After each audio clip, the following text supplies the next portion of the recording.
अखिल भूमंडलीय सर्व शिरोमणि मुनि समाज के संस्थापक आदि मुनीश्वर योगेश्वर सद्गुरुदेव शिव मुनि महाराज की जय।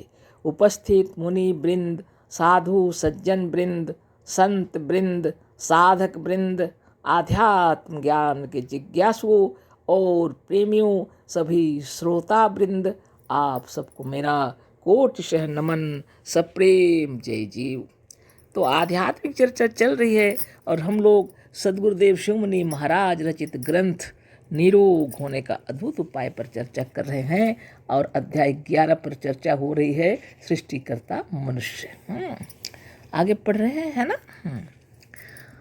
वास्तव में एक ही तत्व है और इस तत्व का नाम है आत्मा। आत्मा चेतन है और चेतन का यह स्वभाव है कि उसमें संकल्प हुआ करता है। संकल्प चेतन की चेतनता है। चेतना और उसका गुण चेतनता दोनों एक ही हैं। जैसे तिक्त और उसकी तीताई, चेतना उसी को कहते हैं जहाँ संकल्प हो। जड़ में संकल्प नहीं होता, अतः चेतन का ही दूसरा नाम संकल्प है। बस आत्मा और संकल्प दोनों एक हैं। यहाँ तक हो जाने पर अब केवल संकल्प पर विचार कीजिए। तिक्त मिर्च में तीताई है या तीताई का एक समूह ही तिक्त मिर्च है? दोनों ठीक है। अतः चेतन में संकल्प है, वह जहाँ जहाँ संकल्प हो उसमें अवश्य चेतनता है। दोनों एक ही बात है। फिर संकल्प पर विचार कीजिए। कोई संकल्प बिना रूप के नहीं होता, चाहे वह काल्पनिक ही क्यों न हो। जैसे आपने एक संकल्प किया कि हमारे एक हाथी होता। आपको यह मालूम है कि हाथी के संकल्प के भीतर काल्पनिक हाथी का रूप अवश्य था। हमारे पास सोना होता, चांदी होती, कपड़ा होता, मकान होता, स्त्री होती और पुत्र होता, यह सब संकल्प है। इन सबों के भीतर एक एक काल्पनिक रूप है। बिना काल्पनिक रूप के संकल्प होता ही नहीं। अतः यह सिद्ध है कि प्रत्येक कल्पना का एक रूप होता है। अतः अब 3 तत्व हुए, चेतन, उसकी चेतनता अर्थात संकल्प और संकल्प रूप। इसमें जो तीसरा रूप है वही संसार है। शहरों का प्रत्येक मकान पहले एक मनुष्य की कल्पना के भीतर था। कल्पना मनुष्य के एक मानचित्र यानी मैप जिसको बोलते हैं ना, लिखे हैं गुरुदेव ब्रैकेट में, कागज के ऊपर बनाया गया, मैप बनाया गया, मानचित्र बनाया गया, है ना। फिर उसके अनुसार एक स्थूल और विशाल मकान बनकर खड़ा हो गया। प्रत्येक स्थूल पदार्थ पहले बीज रूप में, बहुत ही सूक्ष्म रूप में वह कल्पना के भीतर था और प्रत्येक कल्पना चेतन में थी और चेतनता आत्मा में। अतः यह सिद्ध है कि सारा स्थूल संसार आत्मा का बनाया हुआ है और संसार, संकल्प और आत्मा तीनों वास्तव में एक हैं। सारा संसार आत्मा या पर ब्रह्म का बनाया हुआ है और यदि आत्मा वह पर ब्रह्म का बनाया हुआ है तो हमारा बनाया हुआ है, क्योंकि आत्मा का ही समष्टि रूप पर ब्रह्म है। सद्गुरुदेव शिव मुनि महाराज की जय। बारंबार बहुत अच्छे तरीके से समझा रहे हैं गुरुदेव, ताकि हम लोग हृदय में सत्य ज्ञान उदय हो जाए, मन कहीं इधर उधर भटक न जाए। आपको स्वयं को सृष्टिकर्ता बता रहे हैं गुरुदेव, हम लोग को, सब कोई को स्वयं को सृष्टिकर्ता बता रहे हैं, है ना, ताकि हमारा मन इधर उधर भटक न जाए और एकाग्रचित होकर के अपने में ध्यान कर लेंगे तो हर तमन्ना पूरी हो जाएगी, है ना। तो वास्तव में एक ही तत्व है, कह रहे हैं गुरुदेव, है ना। इस तत्व का नाम है आत्मा। सर्व एक ही तत्व जिसका नाम आत्मा है ना। आत्मा चेतन है और चेतन का यह स्वभाव है कि उसमें संकल्प हुआ करता है। चेतन का तो स्वभाव है, गुरुदेव बता रहे हैं कि उसमें संकल्प हुआ करता है। चेतन का यह स्वभाव है। संसार में वास्तव में एक ही तत्व है जिसका नाम आत्मा है, गुरुदेव कह रहे हैं, और आत्मा चेतन है और चेतन का यह स्वभाव है कि उसमें संकल्प हुआ करता है। संकल्प चेतन की चेतनता है। संकल्प क्या है? आत्मा के अंदर उत्पन्न होता है, उसकी चेतनता है संकल्प। आत्मा की चेतनता क्या है? संकल्प है। चेतना और उसका गुण चेतनता दोनों एक ही है।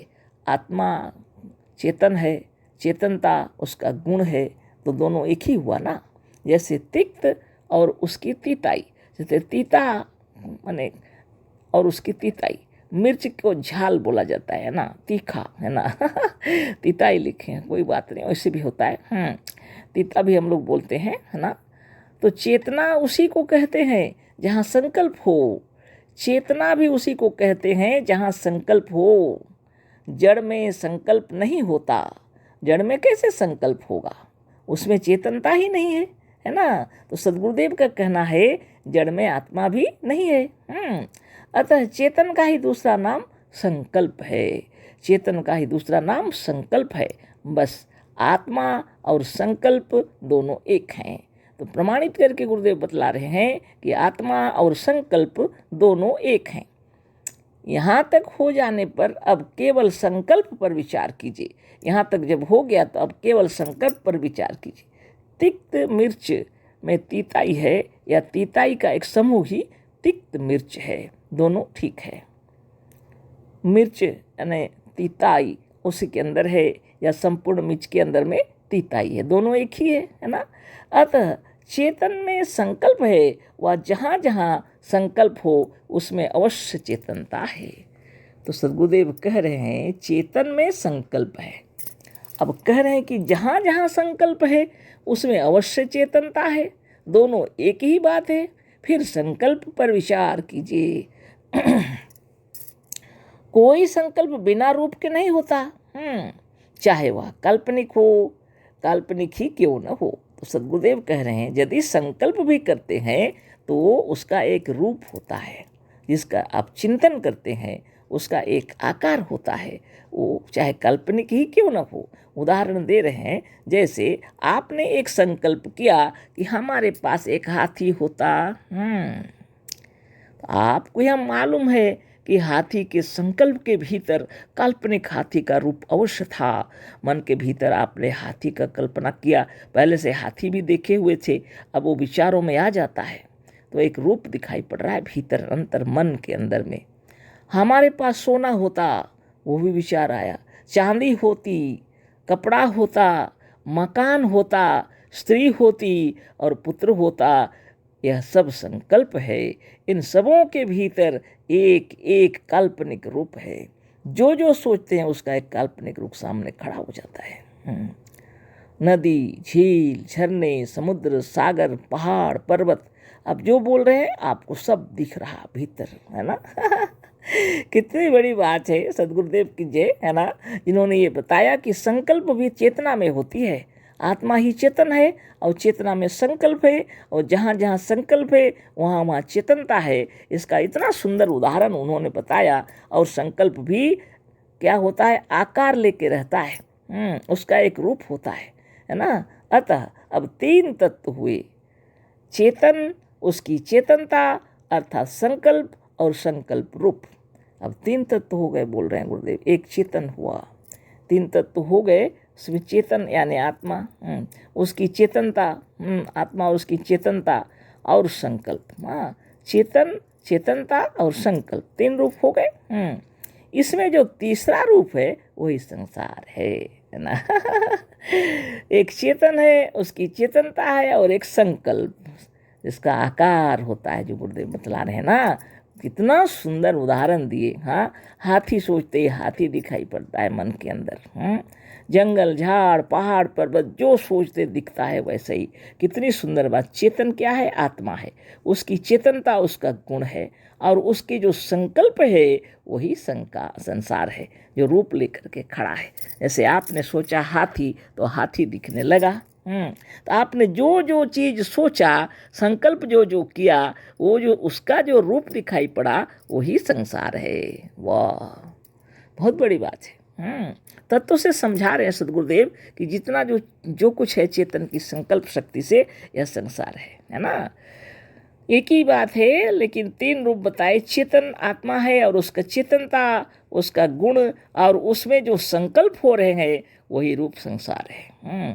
शहरों का प्रत्येक मकान पहले एक मनुष्य की कल्पना के भीतर था। शहर में हो या गांव में हो, चाहे कहीं भी हो, लेकिन बहुत सारे घर तो शहरों में दिखते हैं ना। तो गुरुदेव इसलिए लिख रहे हैं, शहरों का प्रत्येक मकान चेतन यानी पहले एक मनुष्य की कल्पना के भीतर था। शहर में जितना घर दिखाई पड़ रहा है पहले एक मनुष्य के भीतर में कल्पना की हुई थी। मन कल्पना अनुसार एक मानचित्र कागज के ऊपर बनाया गया। अब कल्पना के अनुसार एक मैप बनाया, कागज मानचित्र बनाया, फिर उसको काम में लगाए, फिर उसके अनुसार एक स्थूल और विशाल मकान बनकर खड़ा हो गया। तब जाके स्थूल जगत में एक विशाल मकान खड़ा हो गया। यदि कोई शहर बना रहे हैं, यदि कुछ बना रहे हैं, तो विचार करते किधर सड़क होगा, किधर पेड़ पौधे लगेंगे, किधर क्या होगा, कितने सारे घर बनेंगे, कितने लोग रहेंगे। ये सब संकल्प करने के बाद वो तैयार हो जाता है, एक सुंदर शहर तैयार करते हैं, है ना। बहुत बड़ी बात है। अतः यह सिद्ध है कि सारा स्थूल संसार आत्मा का बनाया हुआ है ना। और यदि आत्मा में परब्रह्म का बनाया हुआ है तो हमारा बनाया हुआ है, क्योंकि आत्मा का ही समष्टि रूप परब्रह्म है। तो अशेष धन्यवाद, कोटि से नमन। कल फिर चर्चा होगी। सद्गुरुदेव शिव मुनि महाराज की जय। सप्रेम जय जीव।